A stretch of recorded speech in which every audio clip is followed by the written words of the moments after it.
Okay, wolltest du von den Steinkreisen erzählen? Ja. Die ersten war, das haben wir immer in der Nacht gemacht. Tagsüber, weißt du, das ist, die sehen uns, also, wir haben nicht so abends Dämmerungen so oder zu Vollmond. Vollmond ist cool, good energy and stuff. Ja, so. Und da gibt es auch die Karten von den Templer, ja, die Leylinien. Ja, ihre Wege, die sind auf der Leylinien, die haben ihre Wege gehabt. Und da gibt es überall Knoten.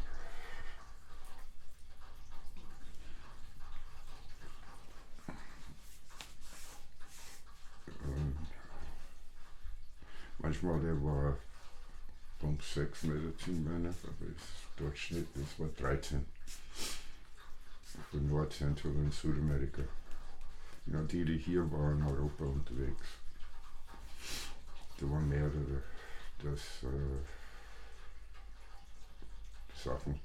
In Allgäu haben wir eine, in Portugal haben wir mehrere, haben wir 4. Duisberg irgendwo. Das ist, die in Deutschland sind, das war, wie war das? So 89.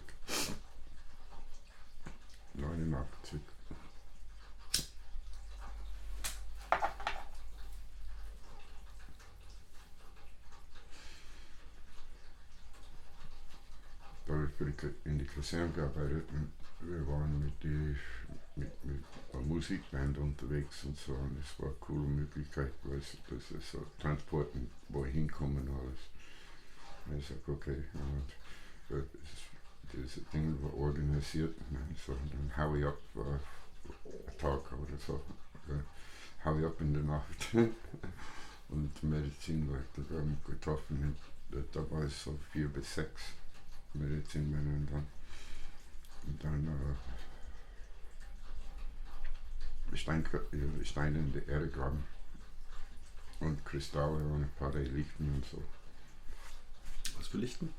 Relichten. Relicht. R-A-L ja, I-K-T. Das ist so von die Yucatan. Ja, spezielle Kristallen und ein paar andere Sachen. Und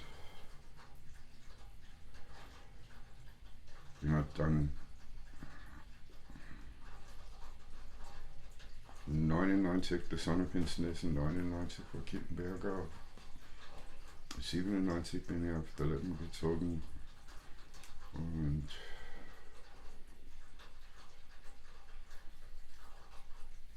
in 2001, glaube ich, ist es, und 2002 haben wir Rassenberg gemacht.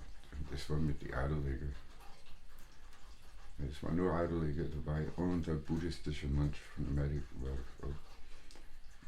Da gibt es den japanischen Buddhismus und der war ganz oben in diesem, er hat in Amerika gelebt und er ist der Bäcker Roshi, hat er geheißen. Und er war in Rassenberg öfters bei dem Seminarhaus.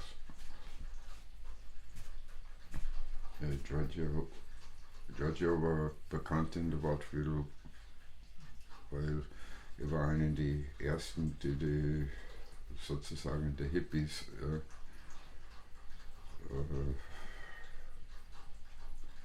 Handwerker gebraucht und so, und die waren diese jungen Leute, die haben gut handwerken können und so, und der hat die Räume für das Seminarhaus, die Schlagplätze in der Meierhof renoviert und alles. Und immer habe ich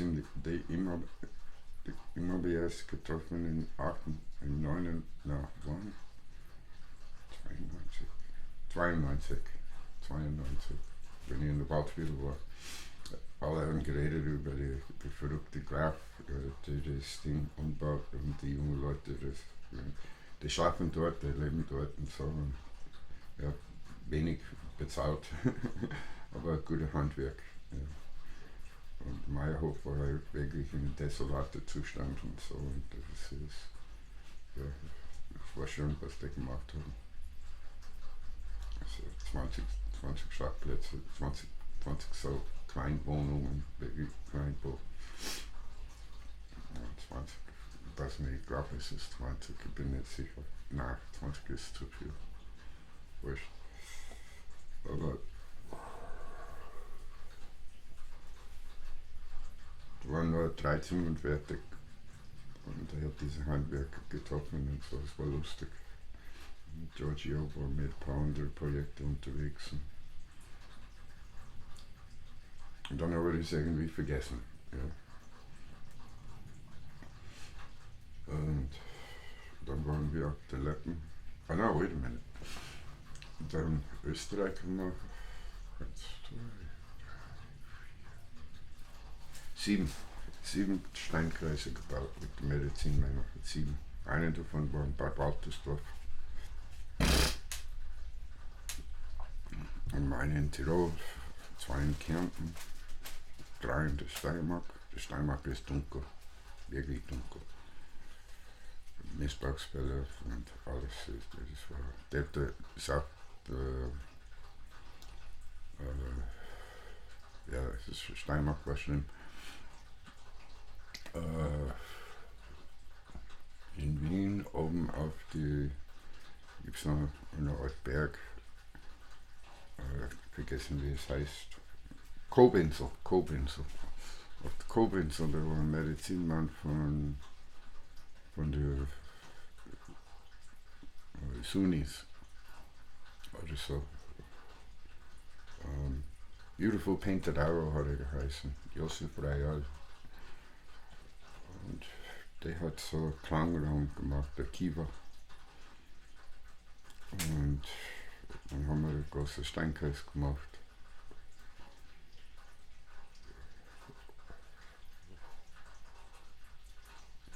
Das hat viel Transformation gehabt. Die Leute sind hingepilgert, das war Wahnsinn.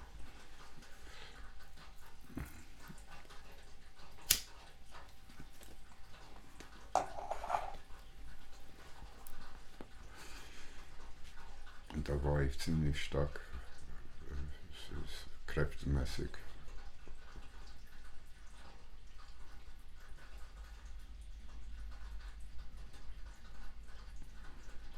Es war in 93.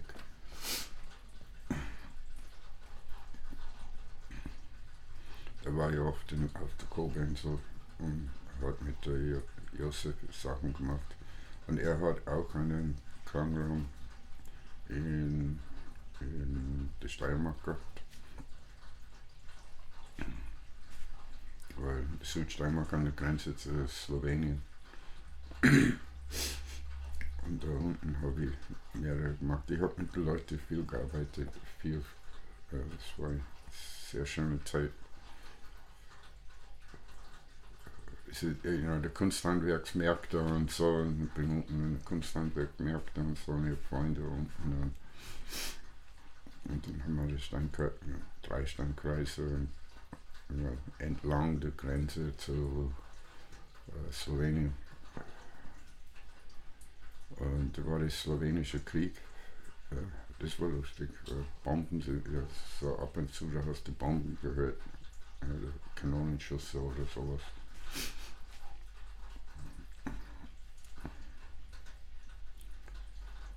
Der jugoslawische Krieg. Und dann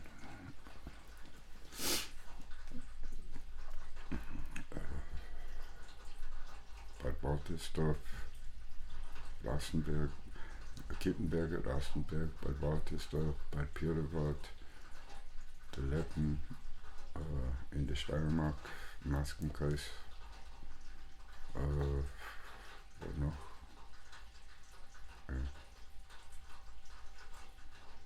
Ja, das war's. Die Baumkreise.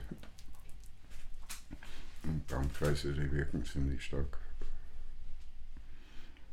Und Dinge, die Georgia haben mir gefragt, Rassenberg, der Graf hat mich gefragt, wie groß ist der Wirkungskreis?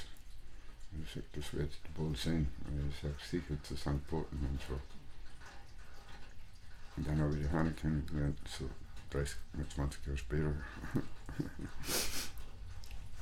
Und sie hat erzählt von gewissen Träumen oder gewissen Dingen, die sie gehabt hat und so. Und sie hat gesagt, was ist das? Achso, ja genau, 92, 93, 93. 93 haben wir das in Kautzen gemacht. Im Rosental? Ja, in Rosental. Solche Steine. Gebuddelt.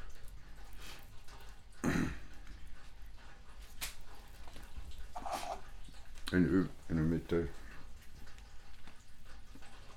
Kennst du es bei der Living Circle? You have this diagram. You have the seed. We call the seed. So es ist in unserer Sprache, we say we plant the seeds überall. Ja, an gewisse Knotenpunkte an der Leylinie.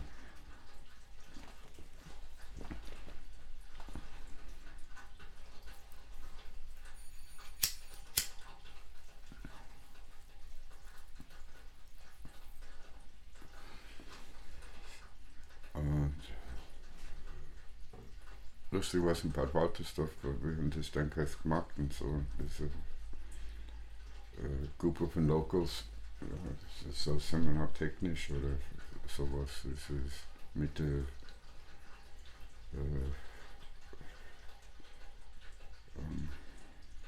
mit einem Azteken, ja, eine große Gruppe namens Yachai und große Zeremonien gemacht, weil die sind sehr in dieser metaphysische Geschichte. Da gibt es in Cusco die Universität, in der Universität für Metaphysik, und dann er war Professor in Belgien und er hat diese Gruppe in Europa aufgebaut. Und die in Österreich, die Gruppe war ja bis zu 150 Leute oder so. Und ja, den Steinkreis haben wir gemacht, das war nicht am Hof von das war nicht an der Hof der Tipperkreis und Hans Daniel. Und Hans Daniel hat gelebt in Auroville. Er war jedes Jahr in Auroville, jedes Jahr. Und da will er leben und er will sein Leben in Auroville. Und wir haben eine gute Beziehung zueinander gehabt, eine ganz gute. Und da hat die wie heißt sie? Designer, Aztek-Professor. Es ist zwei, dreimal im Jahr ist aufgetaucht. Für die Gruppe Yachai. Und es ist ganz schwierig mit den Europäern, wirklich schwierig mit den Europäern, weil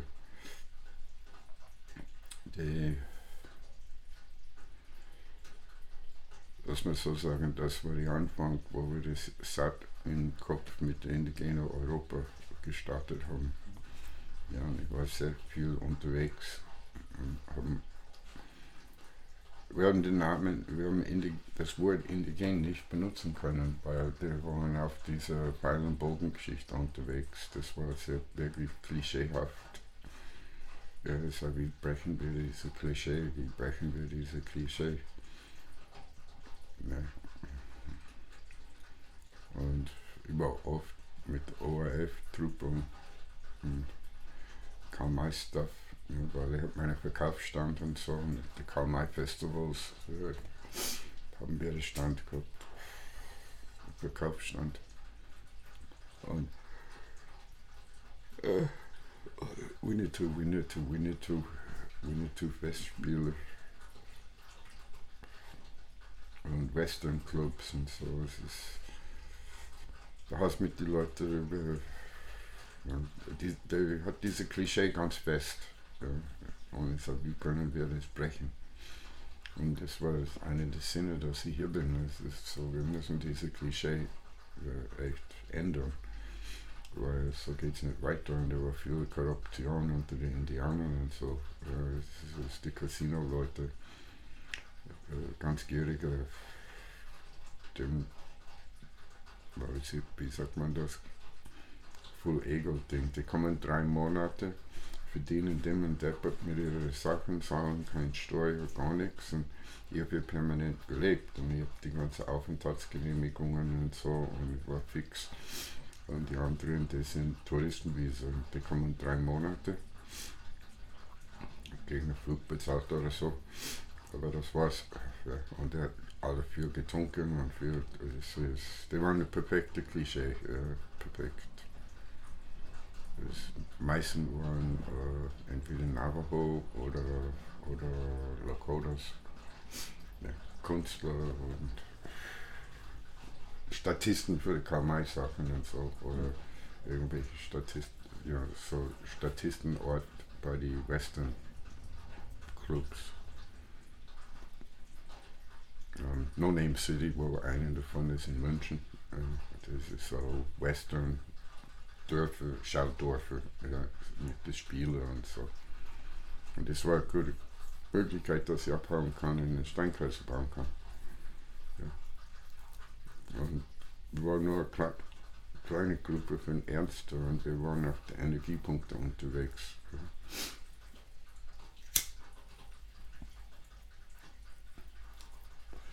So, da hast du die Kasperl-Show, das ist eine gute Tarnung. Und das hat das ermöglicht, dass wir überall hinkommen können. Aber der Sinn und Zweck der Sache war der Living Circle, der Bewusstsein und die Abbau, die Klischee und auch die Korruption zum Aufdecken. Und da war viel Korruption, da waren wirklich reiche Leute, Indianer und so. Weil er hat Geld gewaschen. Ja. Große Geldwäscherei. Ja, das war lustig. Ja, gesagt, deren gewusst von der Korruption in Amerika. Und wir wollten was dagegen tun. Und es war lustig, dass wir das immer aufgedeckt haben. Und die Leute enttarnt sozusagen. Und dann haben die, wenn die zurückgegangen sind zu Amerika, dann waren die eingenäht. So, man muss ganz viel tun, ja, das ist ganz viel tun. Ja, Kollektiv, ja, hier das Kollektiv ändern. Ja, und die Kraftpunkte, die Wachskraftpunkte.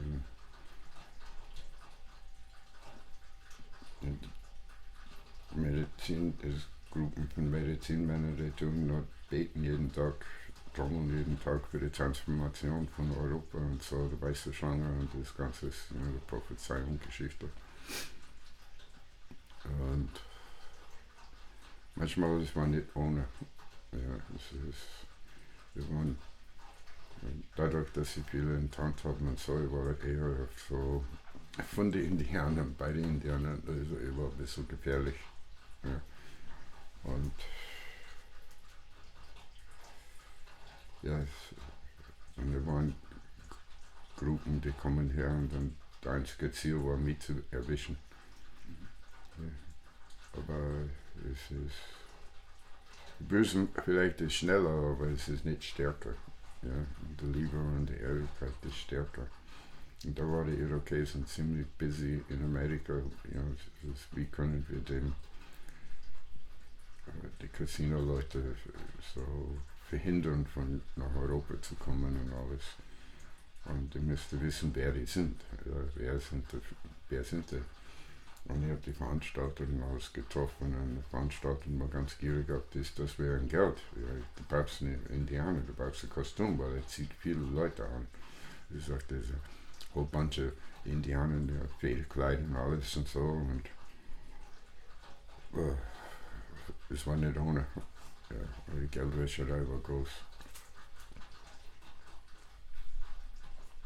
Reisen und Merchandising und alles. Ja, es ist der ganze Schmuck und die ganze Sachen, das sie verkauft haben, haben wirklich viel Geld verdient.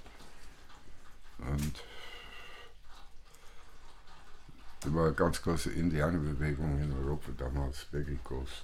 Es ist,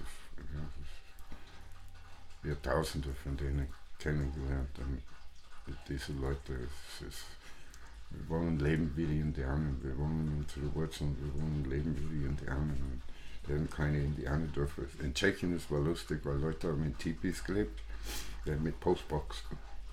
Und das geht nicht in Deutschland, Österreich, das geht nicht.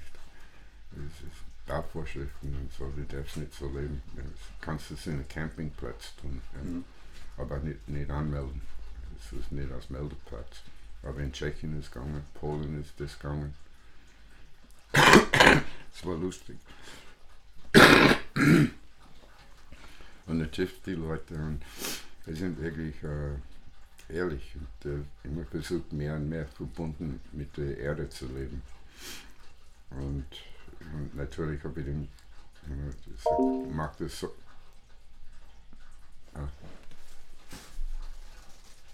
Nee, das war nur die. Ja, und ich habe gesagt, mach das so. Und er hat die rohe Living Circle gemacht, gegeben. Ich habe dem eine Samen gegeben. Das hat strukturiert das so. Ja. Der hat mehr oder weniger gewusst, was sie tun, der war gut organisiert und der war sehr ehrlich und so in das, was sie tun. Das war nicht kommerziell, das ist so dieser Back to the Earth Movement, ja, zurück zu die Erde-Bewegungen, das hier war. Und jetzt, das siehst du überall, die Communities. Und es ist lustig, dass wo die Communities gehäuft sind, das war diese Steinkreise da. Mhm. Ja. Okay. Ja. Ja, das ist aber das Gebiet, ja, und das ist Ort und rundum und um sind diese erste Communities, ja, Hippie-Communities. Ja. Osho war ganz groß damals und diese Leute, die New Age Gruppen und so. Und es ist der Anfangsjahre. Ja. Und ich war viel, ja, geh nach Indien. Zwei Sachen sind zusammengekommen, die nach Indien und die bei den Indianern und so, weil das war beides. Ja. Die waren nicht so in der, es war 50-50. Ja, beides ist erstmal kommerzialisiert worden. Beides ist erstmal kommerzialisiert worden. Ja. Und ganz wenige, das was du ja gesagt hast, mit auch die Leute, die rüberkommen nach Deutschland oder nach Europa, sich das ganze Wissen erzählen. Mhm. Ja. Ja, es war viel. Weil, ich meine, was heißt viel? Es war nicht wirklich so viel, aber du hast das Krieg irgendwie, die Ernsthaften und die Klischee-Leute. Aber die Osho-Leute, die waren wirklich gut. Die haben ja Back to the Earth, Back to the Roots, ja, das Earth-Bewegung, das Back to Earth Movement in ganz Europa sehr aktiv. Die allerersten in den 80er Jahren, Anfang 90er. Portugal, wir sind ja extra nach Portugal gefahren und irgendwie, ich fand es halt komisch, dass es ein bestimmtes Datum war, eine bestimmte Zeit und ein bestimmter Ort. Ja. Und das war geplant. Ja. Ja. Weil, der Chiara war dort. Ich kenne viele Leute, die nach Portugal gegangen sind und so. Und ich habe dem in 91, 92 oder sowas. Nein, 92 nicht. 91 war das, wo wir diese Medizinrede gemacht haben. Und das hat immer mit gewissen Vollmonde zu tun. Und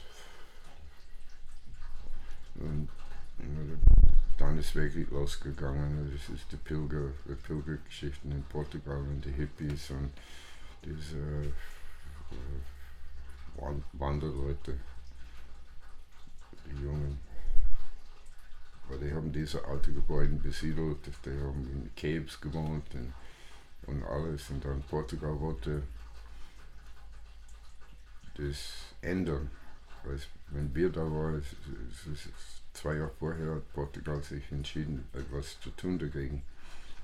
Ja, und dann die hatten Hilfe gebraucht. Und Chiara war dort. Und sie hat gemeint, Thomas, du musst kommen. Wann kommst du? Ja, wir brauchen dich. Ja, da muss was passieren.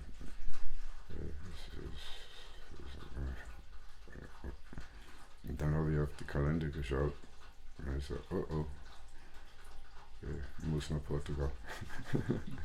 Muss unbedingt nach Portugal. Und das hat sich gut, das war gut. Ja, und dann haben wir die eine getroffen und also perfekt. Du hast damals erzählt, das ist die Regenbogenbrücke, also der Steinkreis von ja. Andreas ist die Regenbogenbrücke. Ja. The rainbow anchor point for the Rainbow Bridge. That's just die Metapher. Das ist ganz groß in Südamerika und Zentralamerika. Es gibt Gruppen von Natives, das geht nur um den Rainbow. Und ihre Visionen und ihre wie heißt das, Prophezeiungen und so, build the Rainbow Bridge. Und the Rainbow is a really big Bewegung von Amerika her, ist the Rainbow Bridge. Und das sind die vier Menschenrassen, die 4 Hautfarben. Und die haben geredet von der großen Bridge, der Rainbow Bridge. Und natürlich mit sowas, da gibt es dann die Leute, die sind nur von Amerika her, die sind nur auf ihre eigene Tasche. Wie immer zuerst. Und das, ja, immer zuerst. Ja, die waren ein bisschen Dorn im Auge, weil die waren zuerst und die Menschen sind dahin gerannt, die waren so ausgehungert und so durstig und so auf das Wissen und auf die Erlebnisse und so, dass die sind hingepilgert zu diesen Leuten. Und wir haben versucht, diese Gruppen zu uns zu ziehen und das war schwierig, weil die waren so hungrig, die Europäer, wirklich hungrig, richtig hungrig auf dieses. Ja, das macht nichts. Aber dann die Korruption war aufgedeckt und so, und dann sind die Europäer, die waren hilflos, mehr oder weniger. Und die haben alle versucht, dann auf ihre eigene Art Sachen zu machen und sowas falsch gemacht und so. Und wie kann man dem die richtige ein bisschen bringen? Und dann da war eine Verschiebung. Jetzt wirklich ernsthafter, so Medizinmänner und so, die sind hergekommen und die haben unter die Leute gelebt und ganz gemütlich und haben kleine Gruppen aufgebaut und dann hat sie sich beruhigt, das Ganze. Und die Bevölkerung sind weniger zu den Karl-May-Sachen gegangen. Die Besucherzahl hat sich minimiert. Natürlich, da gibt es das Mittelstand-Ding, wo die Leute hinpilgern und alles. Und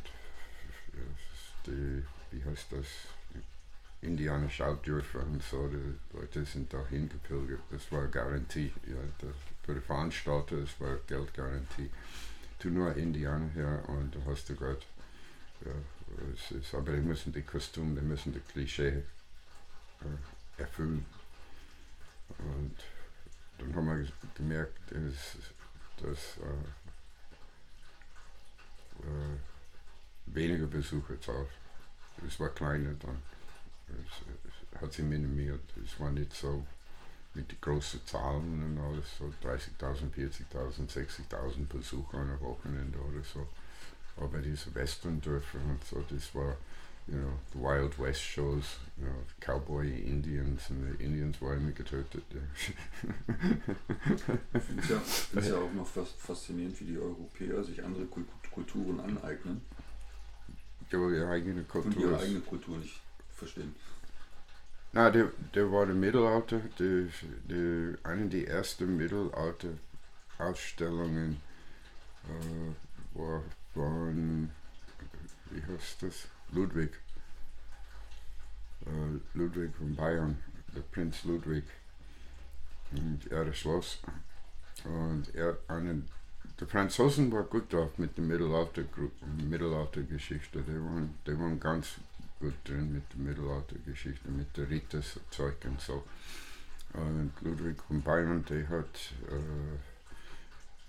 die erste gemacht, das war in der 80er Jahre, Ende der 80er Jahre. Und alle haben gesagt, Thomas, du musst dahin. Und ich sagte, ja okay, gut, ich gehe hin. Und dann habe ich mit Ludwig gesprochen. Ja, wir haben während dem Festival, es ist eine Woche lang gegangen. Ja. Und da waren französische Schausteller dort mit ihrer Pferdekunst und Sachen. Und da hast du gesehen, mit der Anfang der Mittelaltergruppe, dass die Menschen wollen zurück zu ihren indigenen Wurzeln, zu ihren Wurzeln. Ja. Und dann die Wikinger-Geschichte ist aufgetaucht und ein paar anderen. Aber was mich fasziniert war dass so eine Bewegung fängt an, aber vorher ist die ganze Merchandising fertig.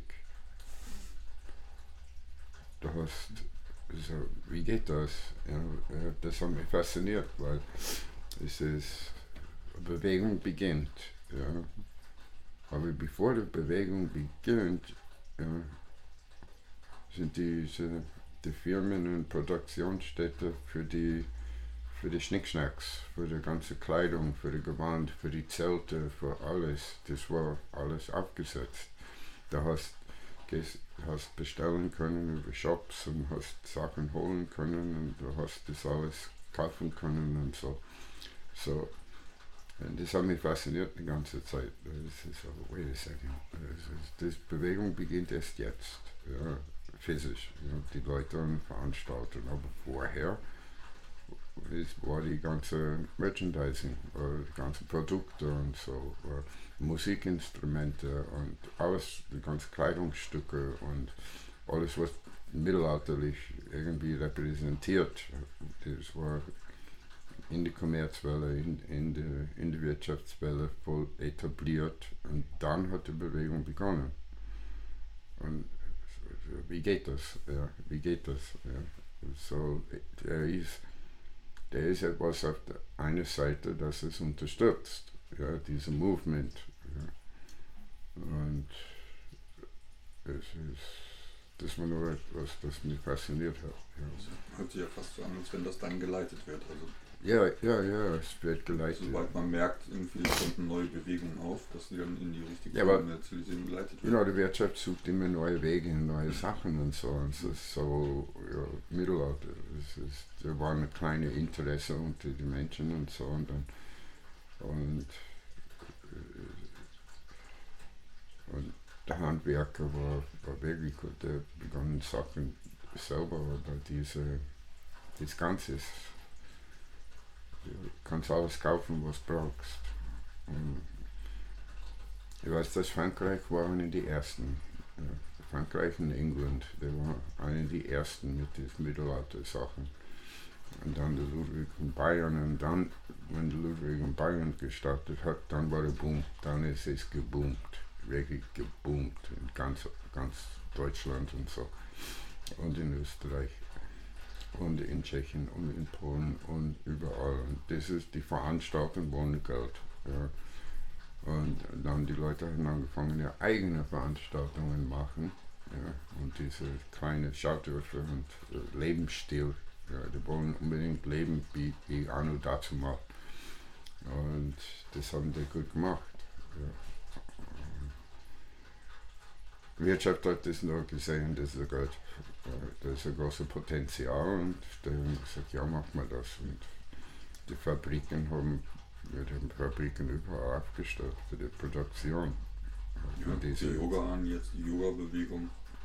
Ja, das geht von Osho aus. Mhm. Ja.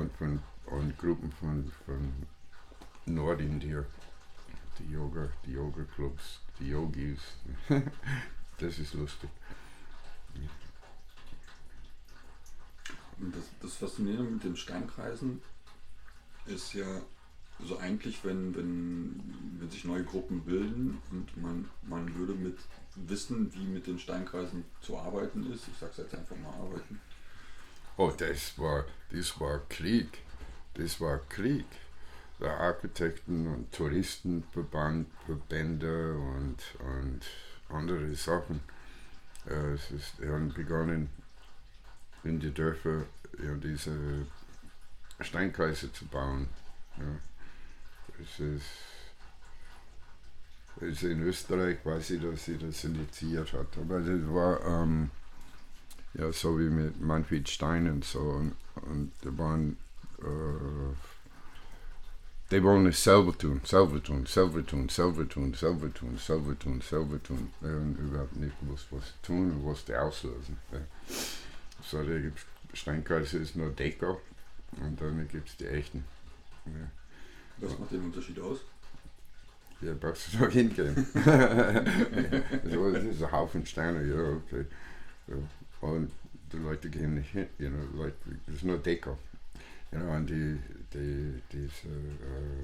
Kreisverkehrs und so haben die das ab und zu gemacht, das war lustig. Ja. Aber es gefällt die Leute, es hat die Leute gefallen. Ja. Und die Dinge, es hat in der Gesellschaft sämtliche Sachen beruhigt, sämtliche Probleme beruhigt, sozialtechnisch, psychologisch, technisch. Hat die Leute das Gefühl, dass verankert zu sein, gewurzelt,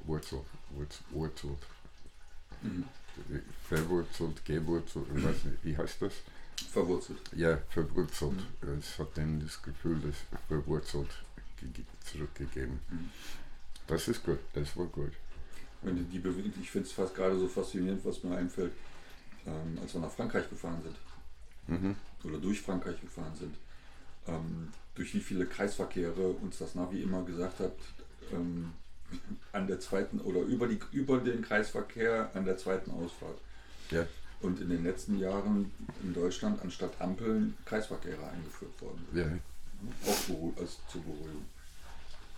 Ja, aber das war sehr wichtig. Und auch Verantwortung. Ja. Ja. Und dass die Staupunkte und der Unfälle reduziert werden, weil da waren wirklich viele Unfälle, da waren große Probleme, und die Lösung war der Kreisverkehr. Wie fließt der Verkehr am einfachsten, und der Kreisverkehr. Und dann haben wir in ganz Europa die Kreisverkehrs gemacht, und das war mit Milliarden eingesetzt dafür. Und das ist über 20 Jahre gelaufen. Ja, wie tun wir Kreisverkehr? Das ist everywhere Kreisverkehr, überall Kreisverkehr. Und das ist wichtig. Das ist so wie bei der Neurografik. Ja, diese macht das rund, macht's rund, runden das ab. Und das ist so neurobiologisch auch, Kreisverkehr. Ich fand das ja auch, mich hat immer beeindruckt, Antonio Gaudi.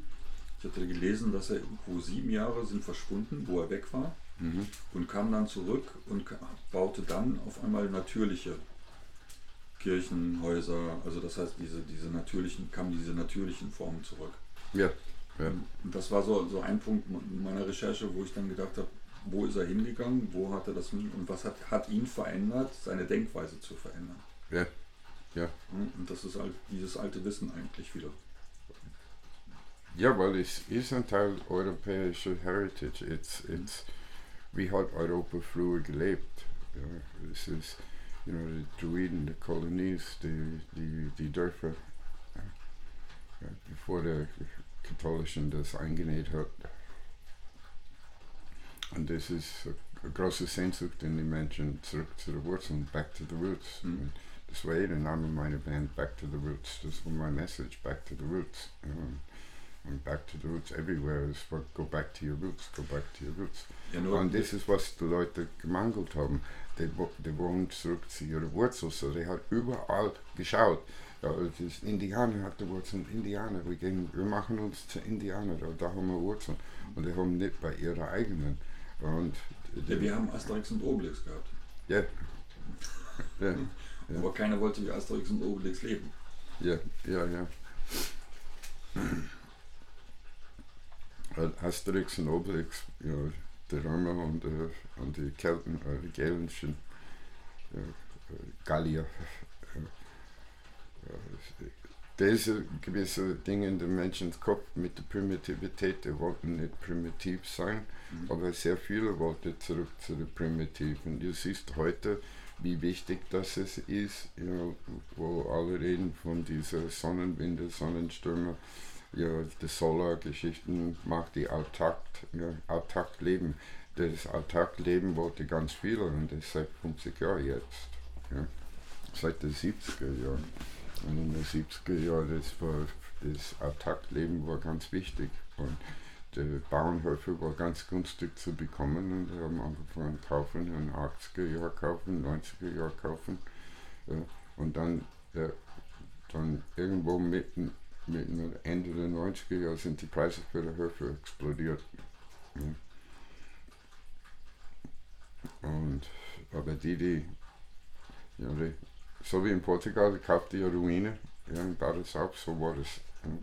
Und Waldviertel war komplett wirtschaftlich deprimiert und so. Und der Höfer hat bei Taschengeld gekriegt, 100.000 Schilling und so, 200.000 Schilling, das ist nichts.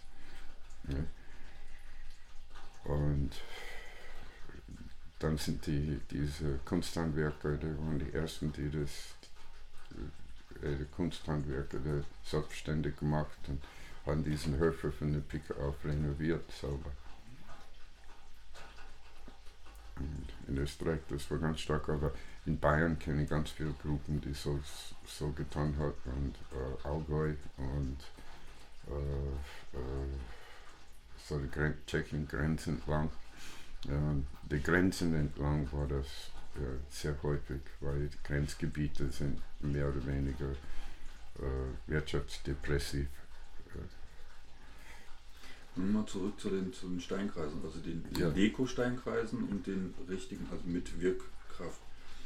Ist es für einen normalen Menschen auch möglich, einen Steinkreis aufzusetzen, der eine Wirkkraft hat? Oder braucht es dazu Medizinmann, Schamanen oder wie auch immer? Ja, aber wir wissen, wie das. Es gibt Leute, die bauen und die mehr, wenn der Mensch konzentrierte Aufmerksamkeit auf etwas gibt, wird er stärker. So, du kannst in deinem Garten einen Steinkreis bauen, und dann mit der Zeit wird es mehr kräftig. Aber die Menschen machen Änderungen in sich selber. Der Steinkreis ist eigentlich die älteste Dinge der Welt. Es ist wirklich alt. Und wenn Leute das mehr Aufmerksamkeit geben, warum geben die das mehr Aufmerksamkeit? Weil etwas in sich selber verändern. Verhaltensmuster, Verbundenheit. Der Steinkreis symbolisiert das Verbundenheit zu der alten Wurzeln und so. So, ist es der Steiner oder ist es der Mensch? Der Steinkreis ist der Symbolismus und die Metapher. Die Sinn und Zweck für den Steinkreis, das ist zwei verschiedene. Das ist der Akt, was wir haben, der Saat, der Seed, und dann gibt es die 7, und die 7 ist für die individuelle Entwicklung. So, Leute haben ganz viele der Medizinrat, die wollten alle Medizinrad bauen. Ja, das braucht Medizinrad. Und das hat 7 Steine in der Mitte. Und 7 ist nicht gut. 7 ist nicht gut. Das ist einfach nicht gut. Der 7 Speichen, der 7 Speichen Ding gibt es bei die, wie heißt das? Die Geomanten, das Geheimwissen von Vatikan und so, das 7 Speichen. Und das ist ein Ego. Das stärkt der Ego. Das ist, wenn du länger mit dem 7 Sack hast, ja, da passiert was, das nicht gut ist. Die Langzeitwirkung ist nicht gut. Die Langzeitwirkung von der 8 ist dasselbe wie in der Natur, ist dasselbe wie die menschliche Eizelle, es passt sich besser an und standhafter, es lebt länger. Aber es ist schon faszinierend, dass die 7 bei uns im Kulturkreis so eine wichtige Zahl ist. Ne? 7 Regenbogenfarben, 7 Zwerge, 7 Tage Woche. Ja, 7. Ja, 7 ist am Ende vorher. 7 ist nicht. Well, you can't say du hast die 4 Himmelsrichtungen plus du hast der Körper, Geist und Seele. Das macht 7 aus. Ja, passt, okay, gut. Ja, und das dient der absolute persönliche Entwicklung, persönlich. Aber es ist nicht bindend. So, du hast 7 streitende Menschen. Ja, weil er hat seine Meinung ist besser als seine und die ist besser als seine, weil alle sind getrennt, alles so und das war der Sinn und Zweck. Wir müssen die Menschen trennen. Ja, wenn die Menschen zusammen sind, haben wir keine Macht. So, der 7 ist definitiv benutzt für diese Menschen zu trennen, Menschen zu schwächen, die Community schwächen, die Zusammenhalt. Ja. Das Zusammenhalt ist in der 8.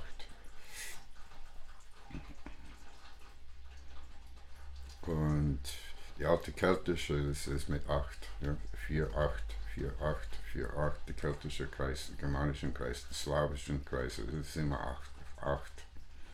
Und das hat mehr Sinn. Ja, und die wollen das brechen, so die haben die 7. Ja, das sind auf die 7 fokussiert. Und der Vatikan weiß das. Das ist das sogenannte Geheimwissen. Und die Geomanten wissen das, die Architekten und die Geomanten, der Heilige Geometrie. Und der Heilige Geometrie, das ist immer mit Luzifer verbunden. Das ist immer mit dämonischen Kräften verbunden. Also wie mit dem Pumpsack. Ja. Und die haben das gewusst. So, die Nummer 7 hat immer die Menschen getrennt. Und die Menschen wissen das nicht, aber du beobachtest das sozialpsychologisch oder beobachtest Bewegungen in den Massen und was ist es? Und das ist 7, 7, 7, 7, 7 und ich sage, oh mein Gott. Ja, warum kann man nicht in der 8 gehen? Warum kann man nicht? Ja, 6, das war zu stark, weil es war von den Juden verhaftet. Das ist die Klischee mit den Juden. Ja, so die haben die 6 nicht verwendet, obwohl die 6 ist ganz wichtig, weil es ist bei der Enden der Pyramide, 2 Pyramiden, ja, es ist der Separat und so. Das ist ein sehr gutes Wissen dahinter. Aber der 8, das ist das, was die Manifestation in der physischen Welt, ja, für funktionierende, nachhaltige Communities und so. Es ist das Beste, was du haben kannst. Ja, 8, 12 und 16.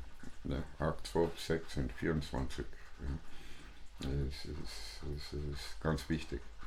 Und das beruhigt, das besänftigt, das gibt Standhaftigkeit.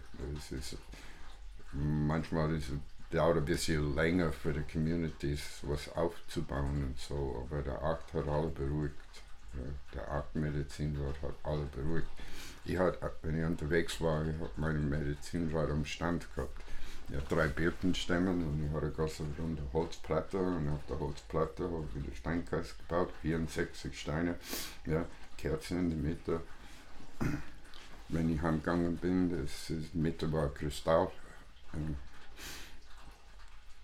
Ja, die Kerzen ersetzt mit dem Kristall, das ist wenn ich nicht da bin. Ja, und die schwebt. Und dann unter das, da waren 4 große Steine oder ist irgendwas anderes. Und die Leute haben das geliebt, bei meinem Stand zu kommen, weil es war die ruhigste. Es war die ruhigste, es war sanftig, es war neutral, es war ganz lieb. Ja. Und beobachtest die Leute nur. Ja, tust da 7 rein, beobachtest das Verhalten der Menschen, die zu dir kommen. Das will ich nicht. Ja, weil es ist das Ego-verhaftete, weiß nicht, da fällt was. Ja, und der Akt ist das, was die Magie wirkt. Und der Akt ist bei dem keltischen Kreuz. Da, und die Leute, die lieben das keltische Kreuz, die keltische Mythologie, und die Germanen haben die 8, ja, die Wikinger haben die 8. So der Urculture, die Ursache für Europa ist der 8. Und der 7 hat das gekillt. Der 7 ist das widerstichste Schwert einfach rein. Ja, und verursacht Schmerz, seelische Schmerzen, Haufen andere Sachen. Und es trennt die Leute, es trennt. Der 8 bindet, der 7 trennt. Aber der 7 kann, nein, 17 ist die Vollendung, 17 ist die Vollendung. Aber der 7, das symbolisiert der männliche Feuer. Ist, ja, 1 und 5 ist der 7, 2 und 5, oder 6 und 1, 3 und 4. Es ist 7 verändert was, es ist Krieg.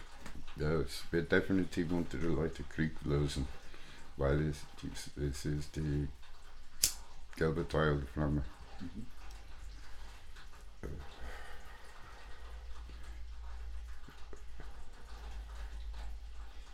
Und der 8, das ist Erde, und 2-mal Holz, das ist Häuser, das ist der Handwerk, das ist 1 und 7, das ist ein Schmelzofen, ja, das ist die Esse. Ja. Das ist da, wo es geht immer um was Standhaftes, was Dauerhaftes, was Struktur und Nachhaltigkeit hat. Und das war das, wo die Römer mit ihrer Geschichte sehr große Probleme gehabt haben mit den Einheimischen damals. Aber das Wissen geht nicht verloren. Und wenn die Menschen, wenn die angefangen hat mit diesem New Age Kommerz, alle die Bücher über die keltische Kreuz, ja, diese Form, ja, die 4 und 8. Und dann die Kirche hat das geändert. Ja. Aber die Kirche benutzt es sehr. Ja.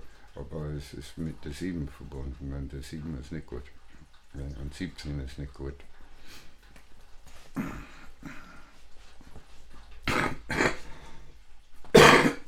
Aber ja, wie beeinflusst du große Gruppen ohne das direkt anzusprechen, und dabei ist mit dem Symbolismus und so eine Veränderung findet von sich selber statt. Das ist nachhaltig. Wenn ich dir sage, was du zu tun hast, und das tun viele, ja, also vor allem die Deutschen, so, nein, überall, das gehört zu Charakter. Das ist nur kurzlebig. Wenn ich selber drauf komme und selber aufstehen und selber tun, das ist nachhaltig. Ja. Und jetzt mit der SDGs, ja, auch das, ja, das ist ganz am Anfang. Die Menschen muss selber, wenn die Menschen selber aufstehen, wir sind hinter denen. Ja, die müssen selber.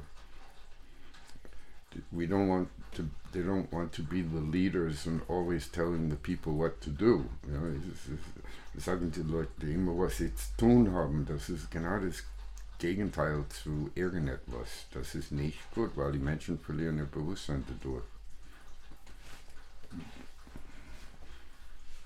Und dann folgen die Computerprogramme, ja, die von außen kommt und nicht das, was von innen kommt. Und jetzt geht es, ganz viele kommen auf die Idee, wir müssen von innen was ändern. Von innen. Aber es ist immer dieses, einer muss der Chef sein und will unbedingt die Leute sagen, was die alle zu tun haben. Und so geht das nicht. Weil der Menschen wird sich nicht entwickeln. Und das ist ein Problem bei der Living Circle, ja, dass da hast du mit das zu tun. Ja, das gibt's alle, ja, ich bin der Boss, ich bin der Boss, ich bin der Boss, ich bin der Boss. Nein, das ist es nicht. Ja, so ist es nicht. Und da kommen immer wieder solche Leute in die Gruppen rein und machen auch Werbung. Ja, und da gibt es dann in Gruppen, das ist, ja, ich bin der Boss, ich bin der Boss. So wie bei das Königreich Deutschland oder was das ist, da gibt es einen Chef, ja, selbsternannter König, Leben lang. Nein, so geht's nicht. Aber die tun irgendwas, es schaut ziemlich gut aus, aber die Menschen kommen nicht selber auf die Idee, die Menschen haben das, die kommen nicht selber, die suchen eine Führer, die suchen, tell me, please tell me what to do, please tell me what to do. No, warum kommst du nicht selber drauf? Und das ist ein riesiger Fußpunkt. Ja. Ja. Wenn die selber drauf kommen und selber sich integrieren in die Gruppe und selber einen funktionierenden Teil in die Gruppe, so wie bei der Steinkreis, wir sind zusammen, so wie der Steinkreis, 8, 8, 8, 8, 8, nicht 7. Weil 7 ist genau, da gibt es einen Häuptling, gibt es einen Chef, der sagt alle, was zu tun ist. Und das war das Problem in Europa. Der König hat nicht lang gelebt. Überhaupt nicht. Also die Krieger everywhere. Ja, es ist alle wollten der Chef sein. Es ist immer, wer will stärker sein? Wer will der Führer sein? Ja, Karl die Große hatte ein ganz großes Sozialsystem, ein gutes Sozialsystem, aber er war permanent angegriffen. Ja. Und er war nicht auf die Eroberung, aber es ist, wenn du Sozialstrukturen in der Kopf hast und du willst was herstellen, diese Hierarchie findet irgendwie statt. Ja. Und das hat mit der 7 zu tun. Ja, es ist die 8, die kleinste 8, aber du hast immer diese Leute, die wollen die Herrscher sein. Ja. Und die Adeligen haben keine lange Lebenserwartung mehr oder weniger gehabt, weil das ist, ja, wenn die bis 40, 45 erreicht haben, das war Glück. Ja.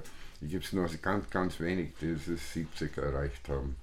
Ja, sonst die waren in die Kriege getötet, ja, oder es ist ermordet oder vergiftet oder irgendwas. Ja. Es ist crazy. Ja. Und die Menschen tun das heute auch. Ja. Tun das heute. Die sind so unterdrückt und das System lässt den nicht selber entwickeln, das System lässt den nicht aufstehen, das System gibt ihm die Freiheit nicht. So diese Mentalität, ja, ich beherrsche dich, ist ganz groß. Und das ist nicht gut. Und jetzt die Menschen, und der SDGs wollen den Menschen Macht wiedergeben, aber die Menschen muss echt was ändern selber an sich. Mhm. Ja.